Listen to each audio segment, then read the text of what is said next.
किया जाता है, अभी रोला चला जाता है। नमस्कार दोस्तों, आज हम आए हैं भैरूजी मंदिर कोडम देसर के अंदर। तो दोस्तों अभी हम भैरूजी मंदिर जाएंगे। अभी हम कोडम देसर फांटा पे है।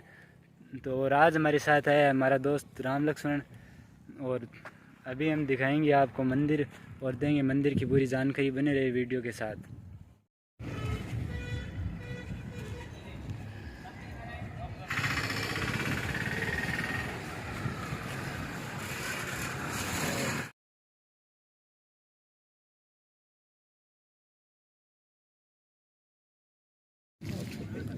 अभी हम मंदिर के सामने की ये जगह आपको दिखा रहे हैं। यहाँ पे प्रसाद की दुकानें लगी हुई है और खिलौने वगैरह की दुकानें हैं।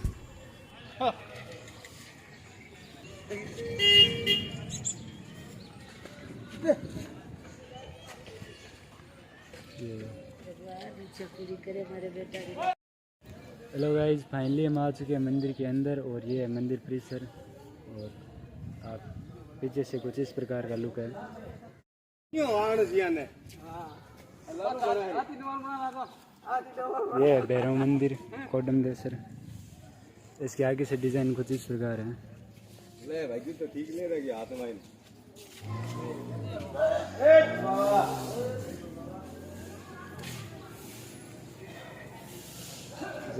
फाइनली हम मंदिर के अंदर आ चुके हैं और मंदिर का अंदर का दृश्य कुछ इस प्रकार है।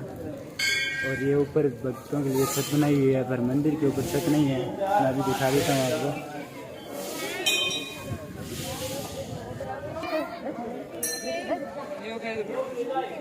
अभी बज चुके हैं दोपहर के 12, फिर भी श्रद्धालु आ रहे हैं।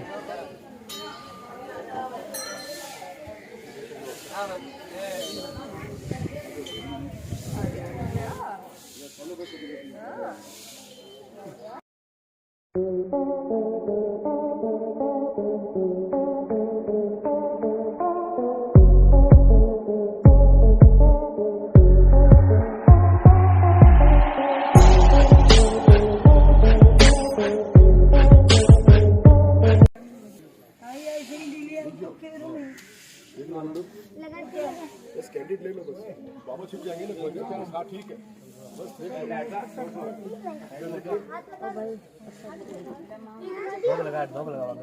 बाबा कहाँ रहे हैं? बाबा जा रहा है ऊपर से, हाथ ऊपर कर लो।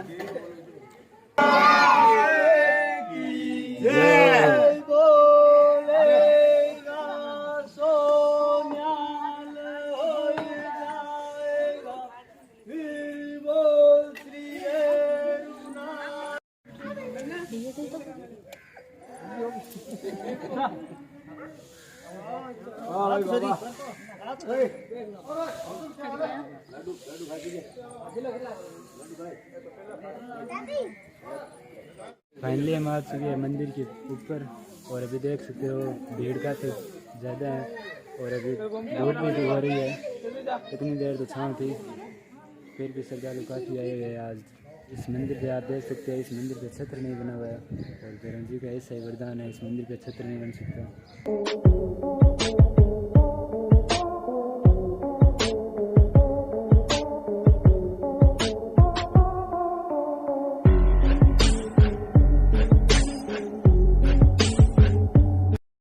तो अभी हम इस मंदिर के बारे में पूरी जानकारी लेंगे।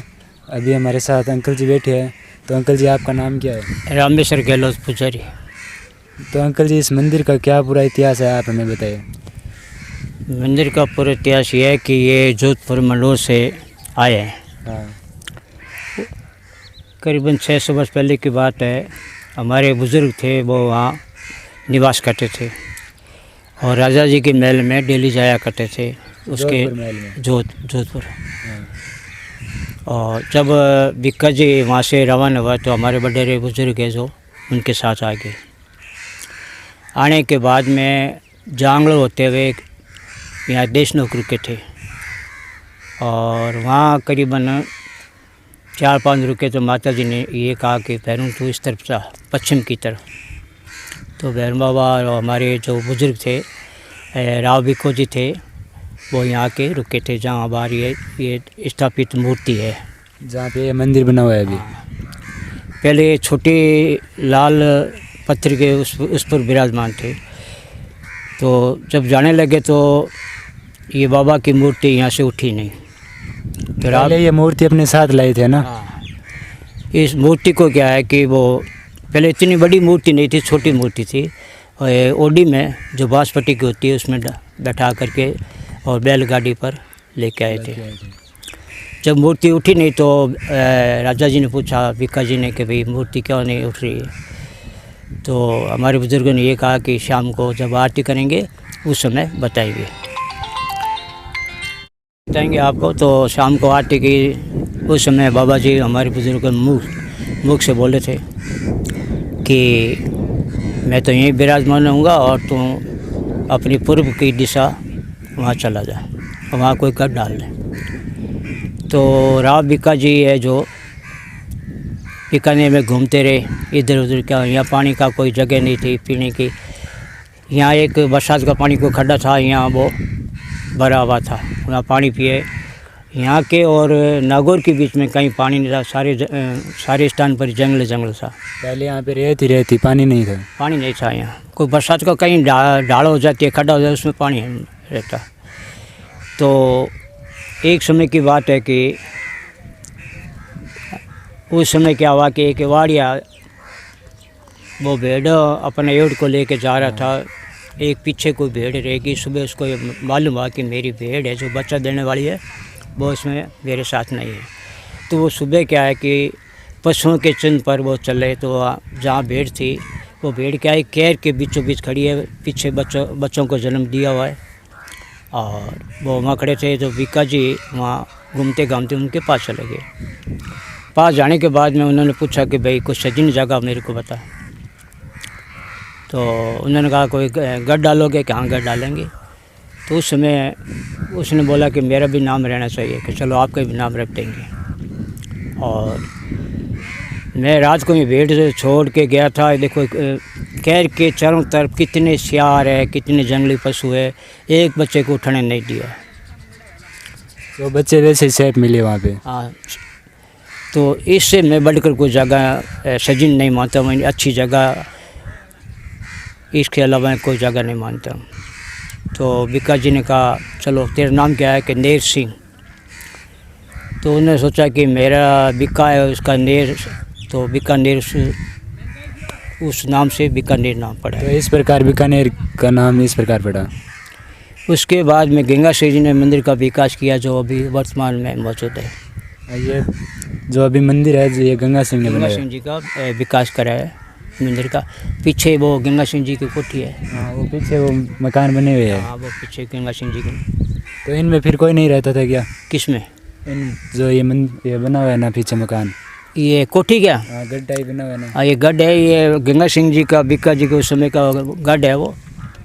तो उन्होंने वो नरेंद्र सिंह थे, उन्होंने किसी अपने जाति वाले को या उनको बेच दिया है। अभी इसमें कोई नहीं रहता है।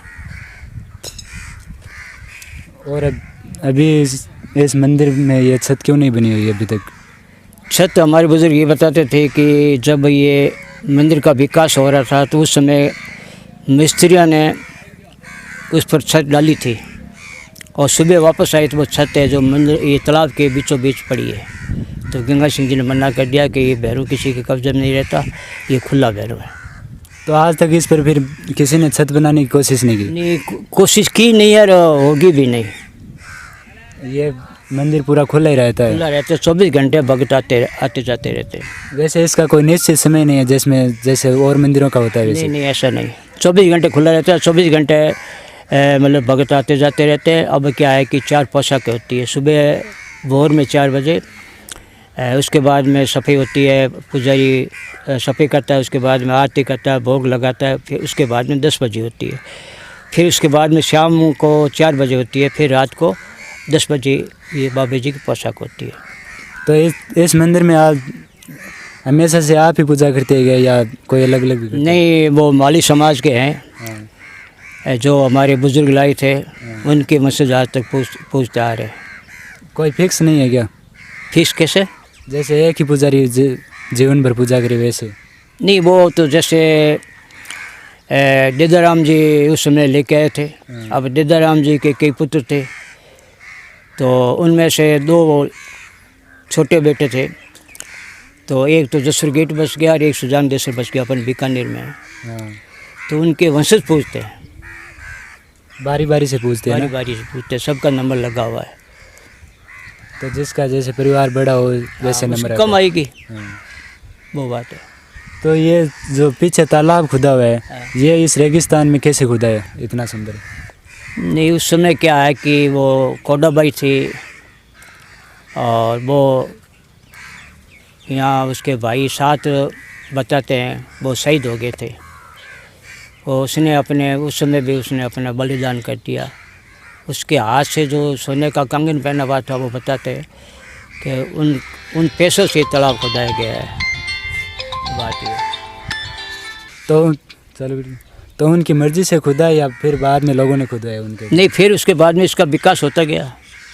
जैसे ये चारों तरफ दीवार है, रेलिंग लगाई है, दीवार भी बनाई है। कुल मिला के इसकी 40 फीट गहराई है ना? हाँ, करीबन है 40 एक। और इसमें पानी इतना ही रहता है या सूखता भी है? नहीं, मैंने मेरे जीवन काल में देखा है, 2-3 बार देखा है, बरसात नहीं हुई तो पानी सूख गया।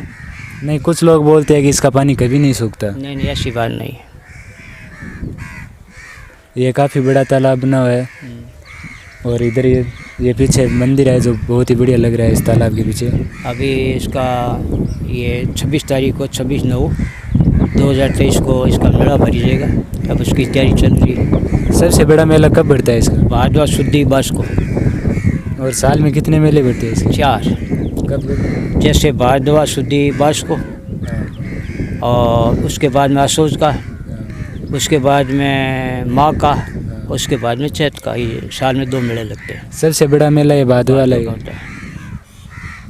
और अभी इसमें फुल जगह है मंदिर में ना? जगह की कोई कमी है क्या मंदिर में या फुल है? नहीं, ज़मीन की कोई कमी नहीं है कि यहाँ फुल है। आगे भी नीचे भी मेरा मैदान नीचे छुटा हुआ है। जैसे अभी मैं आया तो देखा कि जो मंदिर से परिसर से बाहर जो सामने जगह है उस पे जो साफ़ सफाई भी नहीं करवाई हुई है, तो अभी उस पे साफ़ सफाई होगी क्या? नहीं, वो जैसे नीचे बता रहे हो आप? हाँ हाँ, सामने। हाँ, सामने तो वो ऐसा है कि वो ये पंचायत के अंडर में आता है। अभी वो मेला है तो वो सरपंच साहब आएंगे, उसका जायजा लेंगे, कीकर वगैरह सफाई कटा सभी सारे करेंगे।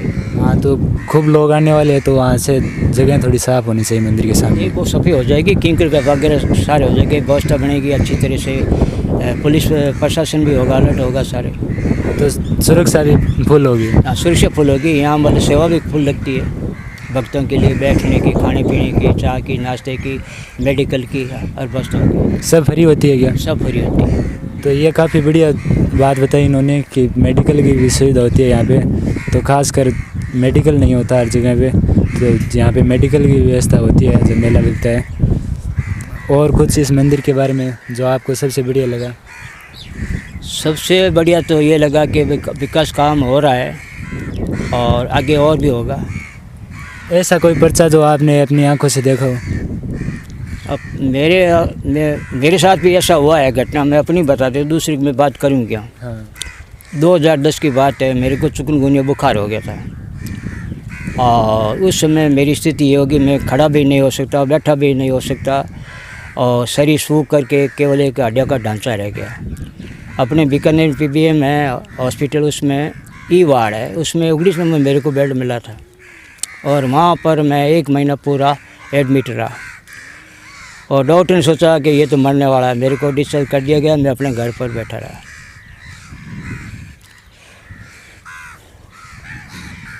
फिर आपने भैरव का सहारा लिया? देखो, सारी कुछ मेहरबानी है। जब वो दिन आ गया याद आते हैं, अभी रोना चाह जाता है। आप रोइए मत, भैरव जी की कृपा आप पर बनी रहेगी।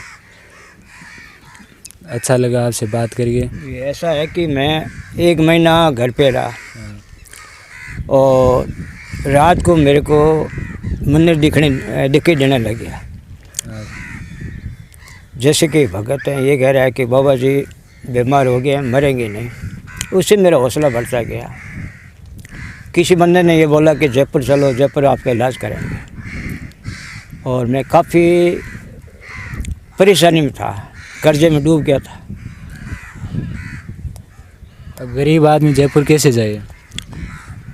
तो फिर भी बच्चों ने बोला पापा ये मन में मत रखो, आपको हम ले जाएंगे।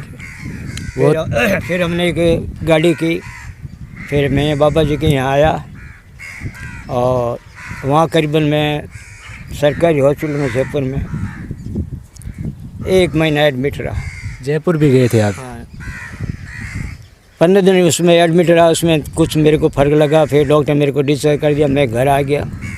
घर आने के बाद में दवाई चलती रही। 2.5 साल मैं हर महीने रेल से जयपुर जाता था इलाज के लिए। और मेरे 3 लड़के हैं और 3 लड़के हैं, जिसमें एक की शादी हो चुकी थी, बड़ी बड़ी बच्ची की, और सारे लड़के लड़कियां कुंवारे थे। सारी जिम्मेदारी आप पर ही थी अभी? सारी। बस मेरे को ये दुख आता कि मैं मरने वाला हूँ, मेरे लड़के के बच्चे सारे कुंवारे रहेंगे, उनकी शादी नहीं होगी। फिर क्या हुआ कि बाबा जी ने ऐसा किया चमत्कार। पहले हम 1 महीने घूमे थे समाज के अंदर, किसी ने हाँ नहीं भरी, कोई देने को बच्चा तैयार नहीं था। मैं लड़की देने के लिए तैयार था तो किसी ने हाँ नहीं भरी। जैसे 1.25 महीना बीतने के बाद समाज वाले घर आ गए, एक लड़की ले गई, एक लड़की मेरे को दे दी। फिर दूसरे लड़के की शादी होगी, फिर लड़कियों अफसरी में देने लगे, तो अपने 2 बच्चों की शादी होगी और 2 बच्चों की शादी होगी। अभी एक फ़िलहाल 21 साल का छोटा वाला लड़का है, वो कुंवारा है, तो उसकी तो कोई दिक्कत नहीं है क्योंकि वो अपने पैरों पर खड़ा है। अब मैं भी थोड़ा बाबा जी की मेहर में तैयार हूँ। और शादी होने के बाद मैंने पोता पोती भी हो गए, मैं घर पे बैठा हूँ। तो एक दिन बाबा की कृपा बनी को मेरे को यहाँ काले सौंप दिया। अब सारी व्यवस्था की देखभाल मैं करता हूँ, काले संचालक हूँ, यहाँ का पुजारी हूँ।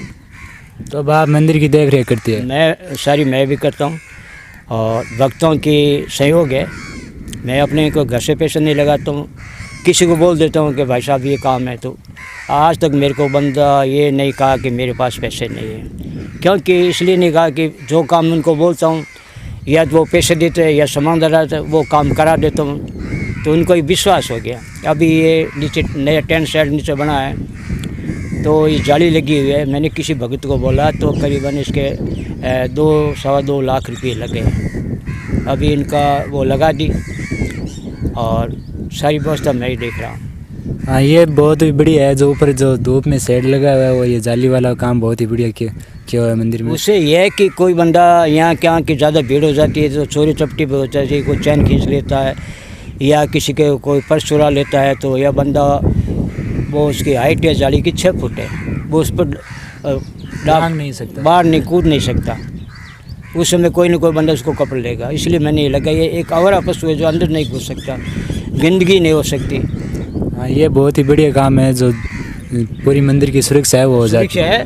और सफाई डेली हम कराते हैं, इसी के बाद नहीं हमारे आदमी लगे हुए हैं। मैंने देखा आप सफाई करा रहे थे वहाँ। हाँ, सफाई करा रहे थे। दोपहर में भी सफाई चल रही थी। हाँ, सफाई पर विशेष ध्यान है मेरा ये, क्योंकि अब जीवन है जो वो ये बहुत साल की मेरी उम्र आ गई है और मेरे परिवार में करीबन 70 साल में सारे पिताजी, माताजी, काका जी, चाची जी सारे चले गए हैं। और तो मैं इससे ऊपर जा रहा हूँ, तो ये सोच रहा हूँ कि मैंने वो मूल तो ले लिया। ब्याज है, ब्याज कब बंद हो कोई पता नहीं है। अभी आप भैरव जी के चरणों में है अभी? हाँ, सारा जीवन इनकी चरणों में समर्पित है। तो ये आपने सबसे बड़ा बात बताई कि आप जब बीमार थे तो भैरव बाबा ने तैयार किया। आपको ये बीमारी कब लगी थी? 2010 में लगी थी। तो ये कोई ज़्यादा पुरानी बात भी नहीं है, 10-12 साल पुरानी बात है।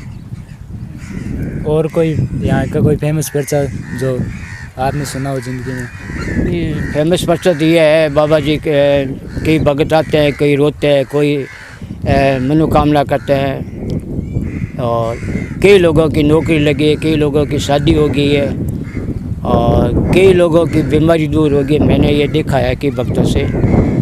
अभी भी मैं आ रहा था तो मैंने रोड पे देखा भक्त है वो पेट फुलाने आ रहे थे। हाँ, वो दंडोत करते आ रहे थे।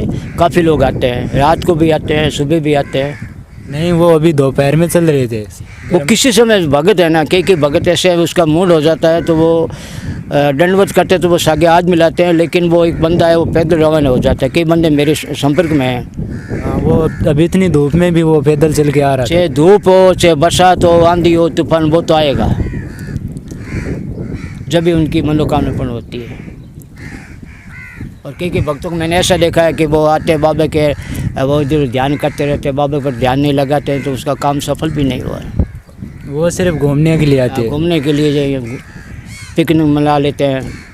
ये घूमने की नहीं, श्रद्धा की जगह है। श्रद्धा की, आस्था है यहाँ, उसका ही काम पूरा होता है। आपसे मिलके बहुत बढ़िया लगा अंकल जी, आपने बहुत बढ़िया बढ़िया बातें बताई हमें और जानकारी देने के लिए धन्यवाद। जय श्री राम। और कुछ हमारी ऑडियंस को कहना चाहोगे? आपको तो ये है कि आप यहाँ आए, 12 महीने एक बार आए, तो आपने अभी कोई कैमरा शूट किया है, मान लो कोई रील वगैरह शूट की है, आगे आके और देखो कि उन्नति हुई है या हम नीचे गए हैं। अभी आप कैमरे में देख रहे हो, पर आपको यहाँ के एक बार देखना चाहिए। यहाँ के बहुत ही बढ़िया लगता है और मन को शांति मिलती है। ये इस जगह पर आपको एक बार तो साल में ज़रूर आना चाहिए। तो धन्यवाद, मिलते हैं नेक्स्ट व्लॉग में।